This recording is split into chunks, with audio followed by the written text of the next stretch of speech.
Assalamualaikum warahmatullahi wabarakatuh. Oke teman-teman, bertemu kembali bersama saya Rahmatul Hidayah. Nah, pada kesempatan kali ini saya akan membahas mengenai kitab Tanqihul Qaul. Jadi, siapa sih pengarang kitab Tanqihul Qaul?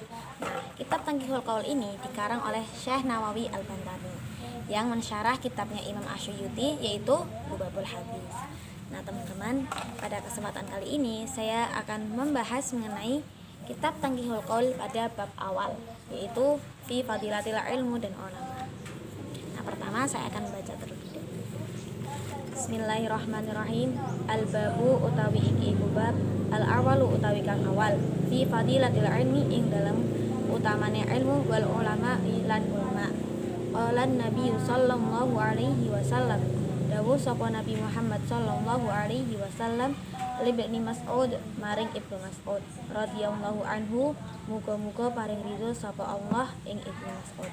Ya Ibnu Mas'ud, Ibnu Mas'ud, jurusaka pinaraksira saatun kalawan sejam fi majlisil ilmi ing dalam majelis ilmu, la tamsu ora nyentuh sira olaman ing pulpen, wala taktubu lan ora nulis sira harfan ing siji huruf, iku khairun luwih apik laka kaduwe sira min utuqil alfi tinimbang saking merdekaake ing 1000 raqabatun apa budak, wanadoroka lan ningali sira ila wajahi maring wajah al alim wong kang berilmu, iku khairun luwih apik laka kaduwe sira min alfin farsi satinimbang saking 1000 kuda tasodakot kang den sodakoh sapa sira biha kelawan farse isabilillah ing dalem dalane Allah, wasalamaka lan salam sira al alimi ing ngatasé wong kang berilmu, iku khairun luwih apik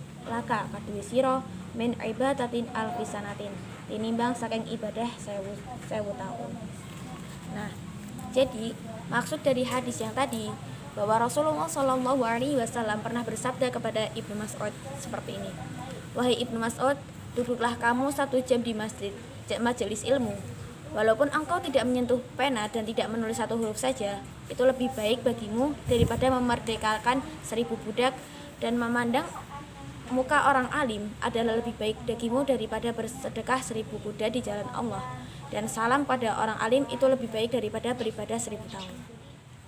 Nah, maksud dari hadis tersebut bahwa menuntut ilmu di majelis pengajian 1 jam, walaupun itu hanya 1 jam di waktu siang atau malam, walaupun tanpa membawa pulpen dan tidak mencatat apa yang diajarkan oleh alim tadi, itu lebih baik pahalanya daripada memerdekakan 1000 budak atau hamba sahaya atau wanita lemah.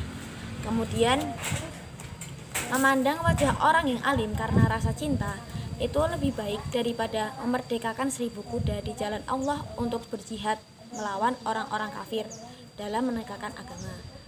Dan mengucapkan salam untuk orang alim itu lebih baik daripada beribadah 1000 tahun. Nah, dari penjelasan tadi dikisahkan bahwa Hasan Al-Basri itu suatu hari sedang berjalan-jalan. Nah, kemudian dia itu melewati sebuah pemakaman. Nah, di pemakaman tersebut Hasan Al-Basri melihat seorang pria yang sedang menggali sebuah kuburan dan memasukkan tongkat ke dalam telinga tengkorak-tengkorak. Kemudian karena penasaran, Hasan Al-Basri pun menghampirinya dan bertanya seperti ini, "Apa yang kau lakukan?"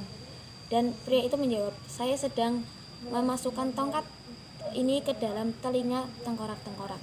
Dan Hasan Al-Basri pun bertanya, "Mengapa kau melakukan hal tersebut?" "Karena aku ingin mencari orang yang dulunya itu berilmu." Karena Hasan Al-Basri pun belum paham mengenai maksud laki-laki tersebut, Hasan Al-Basri bertanya kembali, "Lalu bagaimana cara kamu mengetahui manakah tengkorak yang dulunya itu adalah orang yang berilmu?" Dan laki-laki tersebut menjawab, "Jika tengkorak ini aku masukkan dan langsung mengenai otaknya, maka orang tersebut artinya dulunya itu selalu mendengarkan nasihat-nasihat dan merupakan orang yang berilmu." "Lalu apa yang akan kamu lakukan?" tanya Hasan Al-Basri. Laki-laki itu menjawab, "Aku akan menghormati tengkorak tersebut, aku akan menciumnya, aku akan menguburnya dengan baik dan akan merawat kuburannya, karena aku itu akan menunjukkan rasa hormatku kepada orang yang berilmu."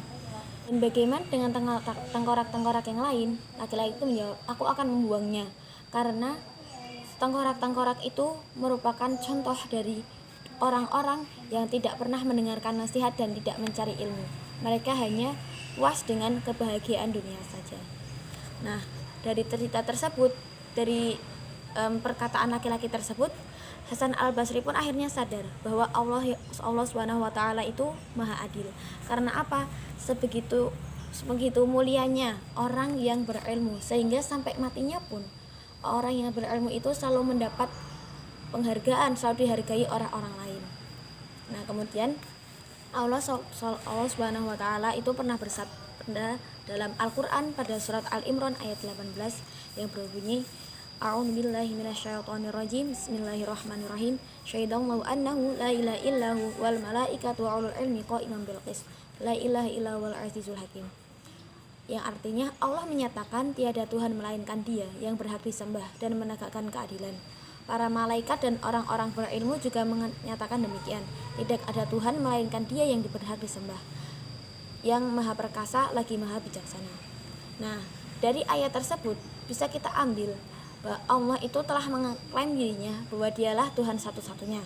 Nah, kemudian yang paling penting lagi yang berkaitan dengan hadis tersebut yaitu Allah menyandingkan ulul ilmi, orang-orang yang berilmu itu pada malaikat dan dirinya.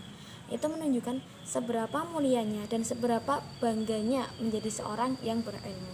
Maka sesungguhnya orang yang berilmu itu sangatlah mulia. Nah, di kitab Tanghikul ini juga disebutkan hadis lain mengenai fadilatul ilmu dan ulama, yaitu Bismillahirrahmanirrahim.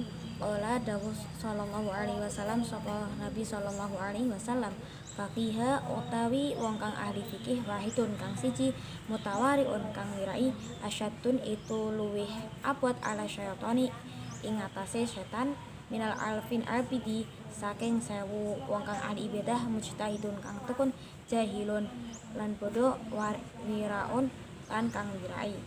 Nah, jadi dari hadis di sini menyebutkan bahwa orang ahli fikih satu ahli fikih itu lebih ditakuti setan daripada 1000 ahli ibadah yang selalu melakukan ibadah namun dia bodoh. Nah, maksudnya kenapa seperti ini? Karena sesungguhnya orang yang ahli fikih itu bisa menjaga hawa nafsunya, bisa mengontrol hawa nafsunya. Tapi berbeda dengan orang yang ahli ibadah tapi dia bodoh, berartinya dia tidak mengetahui tentang ilmu-ilmu ibadah, sehingga apa?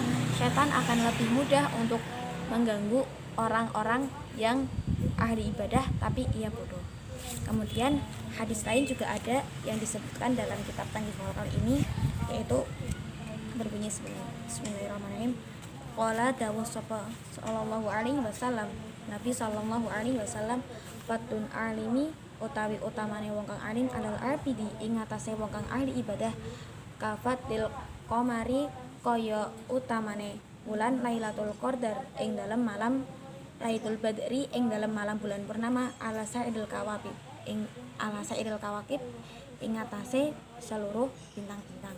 Nah, jadi orang yang ahli ilmu itu bagaikan istimewanya bulan purnama, bulan ketika ada malam bulan purnama di antara seluruh bintang.